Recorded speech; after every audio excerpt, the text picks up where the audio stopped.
What's up, guys? Your boys, 22K13. Gonna talk about 10 worst book WWE World Champion of all time. This comes from WhatCulture.com. Once upon a time, holding a world championship used to mean that a wrestler was the best in his organization, with a claim for being the best in the business. As the title legitimized the champion, the same thing happened to the belt. It took all the more prestigious for being held by a dominant warrior and contested in an exciting main event. Today's book is the champion as the top dog of a company seems to be the exception to the rule.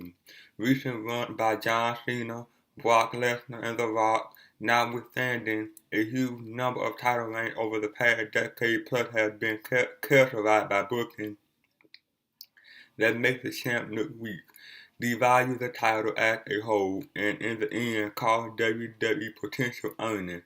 This is a list of the 10 most egregious examples in WWE history. Just a note, this list does not include super short title reigns, a day or less, or reigns where it was clear that the champion was only meant to be transitional. The Iron Sheik, for example. While the wisdom of such booking can be debated, those decisions were part of a larger story and the title holder in question was presumably not meant to be starred on the level of the company's top draw. Number 10. Alberto Del Rio.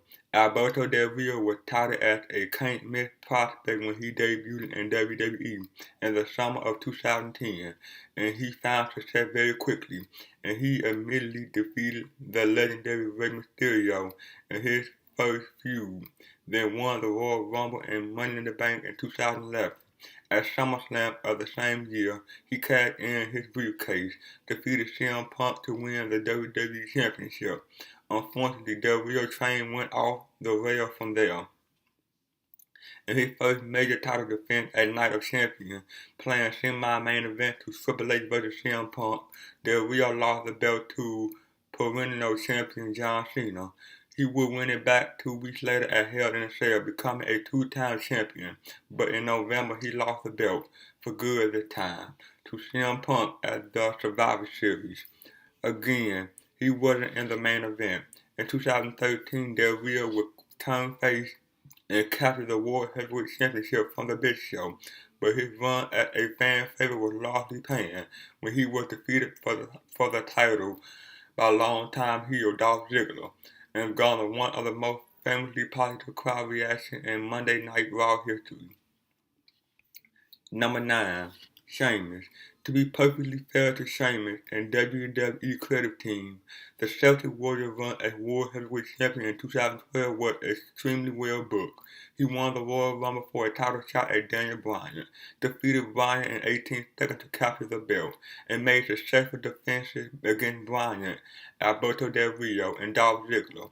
During that time, he was positioned as a world-beating babyface and he rarely ever dropped falls. A few years earlier, through a not yet developed Sheamus was put to the WWE title in remarkably quick fashion. He debuted on Raw in October of 2009, and within 2 months he had captured the belt from John Cena in a table match.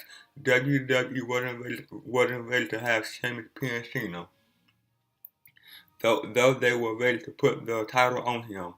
Having an unproven newcomer holding the company's premier championship was a confusing move that made the belt seem worthless. Sheamus beat Randy Orton by DQ at the Royal Rumble, but lost the title in the Elimination Chamber match, being eliminated before the final fall. He won the title back at the forgettable Fatal 4-Way pay-per-view in June of 2010 and entered into another feud with Orton. The Viper beat Sheamus by DQ at SummerSlam, then captured the title from him at Night of Champions.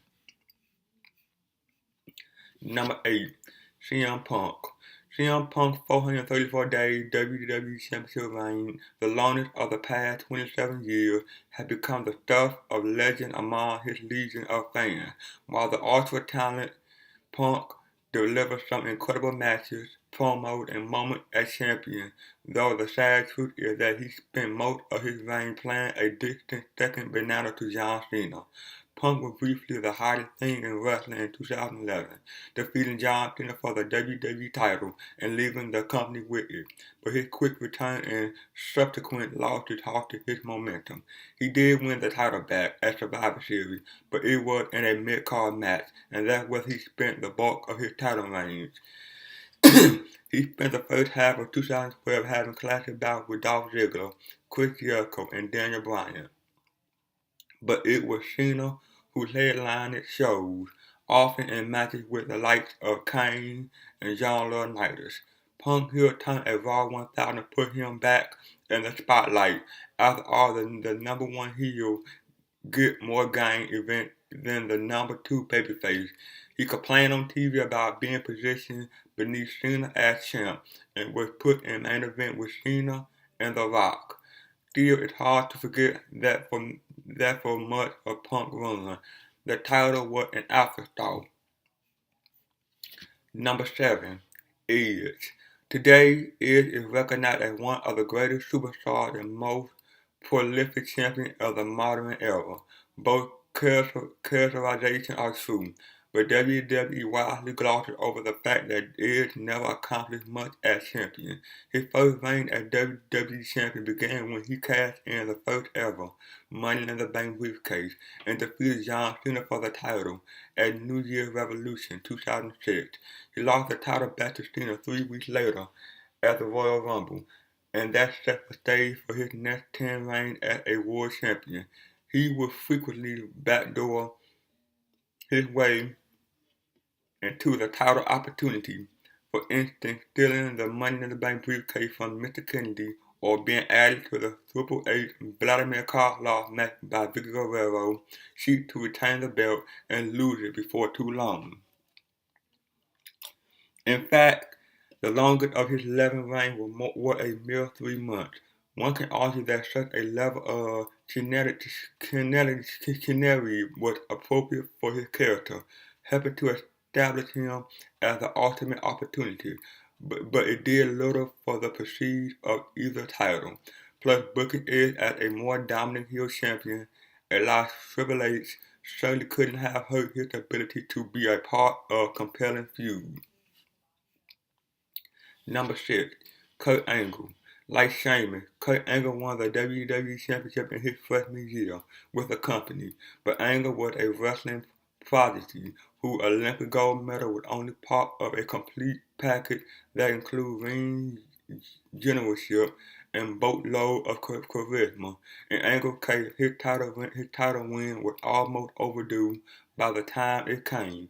Unfortunately for Angle, his personality and character, a goofy white bread babyface whose patriotic jingoism was at least a decade past its expiration date, outshone even his ability, and the comedy at which Angle was so skilled began to overshadow his performance and achievement.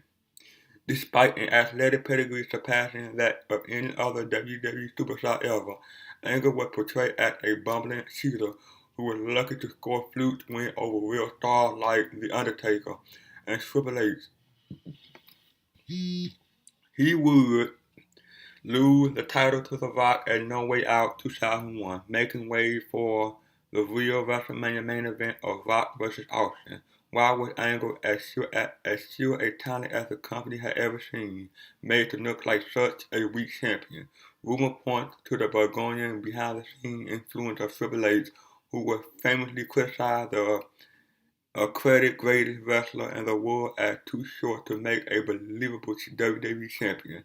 Angle's subsequent title reign was thankfully treated with more dignity, but his start was inauspicious to say the least. Number 5, Chris Jericho. When a title reign began with consecutive victory over Steve Austin and The Rock, and then featured successful defense over the same, it may seem hard to ruin. As they say, though anything can happen in WWE. Chris Jericho jumped to WWE in 1999 and soon became the superstar he was always meant to be. He became more and more popular within the subsequent years, but a heel turn in autumn of 2001 prior to his being crowned the first ever undisputed WWE champion, telegraphed the kind of champion he would be. WWE had long been reticent to book strong heels not named Triple H, and even though Jericho was at the top of the company's most crowded roster ever and defeating top stars, he wasn't portrayed as their equal. This became all the more pronounced when Jericho started a WrestleMania feud with Triple H, who returned from a quad-step tear as a confident babyface. Triple H victory was all but sure, and WWE made no attempt to build Jericho up as a threat. Triple H's primary feud was with his estranged wife, Stephanie McMahon, who formed an alliance with and overshadowed Jericho. On one infamous Raw, WWE Champion Jericho was forced to walk and clean up after Triple H bulldog Lucy. Thankfully, Jericho redeemed his reputation, with later reign as World Heavyweight Champion. Number 4. Seth Rollins. Current WWE World Heavyweight Champion Seth Rollins had an amazing WWE career. He made an immediate impact as one-third of the Shield faction and one-half of the WWE Tag Team Champion, turned on his brother to become the most hated man in the company and the Authority Golden Boy, and won the Money in the Bank briefcase. He capped off an amazing ride to the top by cashing in his briefcase during WrestleMania 31 main event, winning the title in a stunner of an ending. Since winning the belt, though, the bite has been gone from Rollins' push. While still an amazing performer, he's been relying even more on help from the cavalcade of washed-up ex-stars who comprise the rest of his faction. He plays second fiddle to the group and WWE leader Triple H, and he had to deal with the absolute heat stink of a title feud with a babyface Randy Orton. Worst of all has been the infighting between the Authority for weeks. Rollins and Kane were at each other's throat with a 17-year past his prime, devil favorite demon, forcing the 29-year-old world champion to quake in his boots. Rollins had even found himself at odds with his security staff of Jamie Noble and Jody Mercury, with Mercury pinning him on Raw. Since winning the belt, Rollins has spun his wheels, and so has WWE. Number 3. Jack Swagger. By all rights, Jack Swagger's reign as World Heavyweight Champion never should have happened. Golden Boy Drew McIntyre was expected to win the Money in the Bank match at WrestleMania, but as punishment for a personal incident prior to the bout, McIntyre was ditched and Swagger was given the surprise win. Despite it being the company decision, WWE seemed unsure of what to do with Swagger as the briefcase holder, and 2 days after WrestleMania, he cashed in his contract and defeated Chris Jericho for the World Heavyweight Championship. As an overbearing patriot, Swagger, not unlike Kurt Angle, had a goofy edge to his character, and it did little to help him as champion. He was immediately defeated in a non-title match by The Undertaker on Raw, prior to Taker taking another leave of absence. Then retained the title over Randy Orton at Extreme Rules. Though Orton left Swagger land, the champion lost to the Big Show by disqualification at Over the Limit, then lost the title to Rey Mysterio at Fatal 4-Way. Highlights of his reign include comedic promos and segments featuring veteran Jimmy Golden as Jack Swagger Sr., although he received a renewed push in 2013. Swagger's fortune has fallen further than perhaps any other former world champion in the company. His out-of-nowhere title reign has been largely forgotten. Number 2. Rey Mysterio. If Jack Swagger's World Heavyweight title reign was an accident, Rey Mysterio was a miracle. Despite Mysterio's status as one of the most talented wrestlers in the history of the sport, Vince McMahon had to be essentially forced by his writing team to put the title on the diminutive superstar. Mysterio win, though exploitative of the recently deceased Eddie Guerrero, was a feel-good moment for his millions of fans, but it was clear that the company was not invested in him as a long-term champion, or even a competitive one. Ray was manhandled by opponents larger than him. In Ray's case, that was everybody. And even though he was a babyface, he was given a few decisive wins. In his sole successful pay-per-view title defense, he defeated a retiring JBL after being beaten stiffly by the former WWE champion. In the nail of his reign, he was manhandled and easily defeated by a newcomer, the Great Khali, in a non-title match, pinned with a foot on his chest in under 4 minutes. No title bout ever resulted from the victory. Surprisingly, Ray would become a world champion on 2 more occasions. He will hold the World Heavyweight title for a month, 2010, then the WWE Championship for 2 hours in 2011. Like his first reign, those two did little for his legacy. And number 1, The Miz. As hard as it is to believe, there was a time when The Miz looked like the future of WWE. He came into the company as a reality star, hated by fans and co-workers, and ridiculed on TV, but a tireless work ethic saw him improve leaps and bounds, especially between 2008 and 2010. By the time he won the WWE title in November of 2010, the sky looked to be the limit for the charismatic young champion.